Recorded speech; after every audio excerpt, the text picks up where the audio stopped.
ನಮ್ಮ ಏಜೆಂಟ್ ಸಹಿ ಹಾಕಿದ್ರು ಅಂತ ಹೇಳೋದಕ್ಕಿಂತ ಅವರಿಗೆ ವಾಸ್ತವಿಕತೆ ಗೊತ್ತಿರಲಿ. ಮೇ 13, 2023 ಸಂಜೆ 4:45 5:20 ನಡುವೆ 2 ಅರ್ಜಿ ಕೊಟ್ಟಿದೀವಿ ರೀಕೌಂಟ್ ಮಾಡಬೇಕು ಅಂತ. ಈ ದೇಶದ ಕಾನೂನಿನ ಒಳಗಡೆ ಏನಿದೆ ಅಂತ ಹೇಳಿದ್ರೆ, ಅತಿ ಕಡಿಮೆ ಮತದ ಅಂತರದಲ್ಲಿ ಸೋಲಾದ್ರೆ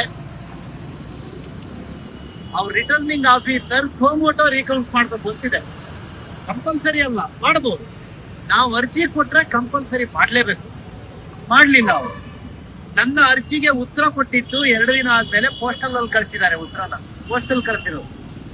ನನ್ನ ಅರ್ಜಿಯನ್ನ ವಿಲೇವಾರಿ ಮಾಡಕ್ಕಿಂತ ಮುಂಚೆ ಅವರಿಗೆ ನೀವು ಪ್ರಮಾಣ ಪತ್ರ ಕೊಟ್ರಿ. ನಾನು 45 ದಿನದ ಒಳಗಡೆ ಹೈಕೋರ್ಟ್ ನಲ್ಲಿ ಕೇಸ್ ಹಾಕಿದ್ದೇನೆ. ನಾನು EVM ಕೌಂಟ್ ಮಾಡಿ ಅಂತ ಕೇಳೇ ಇಲ್ಲ. ನಾವು ಅವತ್ತು ಕೇಳಿದ್ದು ನಮ್ಮ ಪೋಸ್ಟಲ್ ಬ್ಯಾಲೆಟ್ ಮಾಡಿ ಮತ್ತು ನಿಮ್ಮ ಪ್ರಾಪರ್ಟಿ ಪ್ರಪೋರ್ಷನೇಟ್ ಇದೆ, ನೀವು ಭಾಷಣಗಳನ್ನ ಕೆಟ್ಟದಾಗಿ ಮಾಡಿದೀರಿ ಅಂತ. ನಾನು ಈ ತರದ್ದೆಲ್ಲ ಏನಾರು ಮಾಡ್ಕೊಂಡಿದ್ರೆ ನಾನು ಅದನ್ನೆಲ್ಲ ಕೇಳ್ತಾನೆ ಇರ್ಲಿಲ್ಲ, ಲೇಟ್ ಆಗುತ್ತೆ ಅಂತ. ಇಂಟ್ರೀಮ್ ಆರ್ಡರ್ ಕೇಳ್ತಿದ್ದೆ ರೀಕೌಂಟಿಂಗ್ ಕೊಡಿ ಅಂತ. ನಂಗೆ ವ್ಯತ್ಯಾಸ ಆಗಿದೆ ಅಂತ ಗೊತ್ತಿತ್ತು, ಆದ್ರೆ ಈ ಮಟ್ಟಕ್ಕಾಗಿದೆ ಅಂತ ಗೊತ್ತಿರ್ಲಿಲ್ಲ. ಅವರು ಒಂದು ಪದ ಹೇಳ್ತಾರೆ, ದಯಮಾಡಿ ನೀವು ಇದನ್ನ ಗಂಭೀರವಾಗಿ ಪರಿಗಣಿಸಿ. ಓಟ್ಗಳನ್ನ ಬಂಡಲ್ಗಳು ಬಿಚ್ಚಿದ್ರೆ 25 ಇನ್ವ್ಯಾಲಿಡ್ ಇತ್ತು, ಬಂಡಲ್ ಇನ್ವ್ಯಾಲಿಡ್ ಇತ್ತು ಅಂತ. ನಾನು ಅದೇ ಕಂಪ್ಲೇಂಟ್ ಕೊಟ್ಟಿದ್ದು.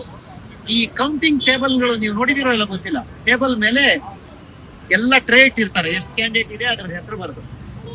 ಲಾಸ್ಟಿಗೆ ಒಂದು ಇನ್ವ್ಯಾಲಿಡ್ ಅಂತ ಇಟ್ಟಿರ್ತಾರೆ, ನೋಟಾ ಇನ್ವ್ಯಾಲಿಡ್. ಈ ಇನ್ವ್ಯಾಲಿಡ್ ಗಳನ್ನೆಲ್ಲ ಅದಕ್ಕೆ ಹಾಕಿದ್ರು. ಮಲ್ಟಿಪಲ್ ಮಾರ್ಕ್ ಆದವು, ತಪ್ಪಾದವು ಎಲ್ಲ. ಅವ್ನು 25 ಬಂಡಲ್ ಕಟ್ಟಿದ್ರು. ಆ 25 ಬಂಡಲ್ ಕಟ್ಟಿರುವಂತ ಇದನ್ನ ಟಾಪ್ ಅಪ್ ಮಾಡಿದ್ರು. ನನಗಿಂತ ಅವ್ರಿಗೆ ಎಷ್ಟು ಕಡಿಮೆ ಬಂದಿತ್ತೋ ಅಷ್ಟನ್ನ ಅವ್ರು ಕವರ್ ಒಳಗೆ ಹಾಕಿ TD ರಾಜೇಗೌಡ ಅಂತ ಬರೆದು ಲೆಕ್ಕ ಹಾಕಿ ಬಿಟ್ಬಿಟ್ರು. ಈಗ ರೀಕೌಂಟಿಂಗ್ ಸ್ಟಾರ್ಟ್ ಆದ ಬೆಳಗ್ಗೆಯಿಂದ ಸಂಜೆ ತನಕ ರೀಕೌಂಟಿಂಗ್ ಬೇಡ ಜಗಳ ಮಾಡ್ತಾನೆ ಇದ್ರು. ಮಧ್ಯಾಹ್ನ 2:45 ಒಂದು ವಿಜಯೋತ್ಸವನೂ ಮಾಡಿದ್ರು. ಅವ್ರಿಗೆ ಈ ಉಳಿದಿತ್ತು ರೀಕೌಂಟ್ ಆಗಲ್ಲ ಅಂತ ಭಾವಿಸಿ ಮಾಡಿದ್ದವರು. 2 ಬಾರಿ ಸುಪ್ರೀಂ ಕೋರ್ಟಿಗೆ ಹೋಗ್ತಾರೆ, 3 ಬಾರಿ ಹೈಕೋರ್ಟ್ ಅಲ್ಲಿ ಹಾಕ್ತಾರೆ. ಮೊನ್ನೆ ಜಡ್ಜ್ಮೆಂಟ್ ಆದ ಕೂಡಲೇ ಕೇಳ್ತಾರೆ, ನಾವು ಸುಪ್ರೀಂ ಕೋರ್ಟಿಗೆ ಹೋಗ್ತೀವಿ, ಸ್ಟೇ ಕೊಡಿ ಅಂತ.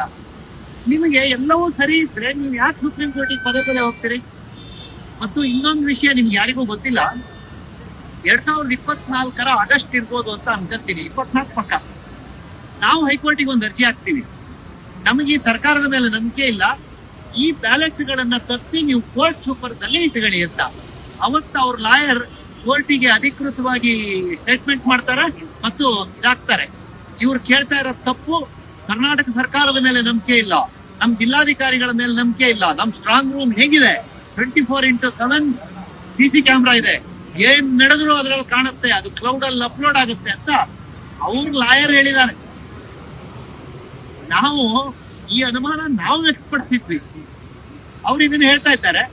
ಆದ್ರೆ ಈ FIR ಇವತ್ತು ನಿನ್ನೆ ಮಾಡಿದ್ದಾರೆ ನನ್ನ ಮೇಲೆ. FIR ಯಾವಾಗ ಮಾಡಿದ್ರು ಅನ್ನೋದು ನಿಮಗೆ ಗೊತ್ತಿರ್ಬೇಕು.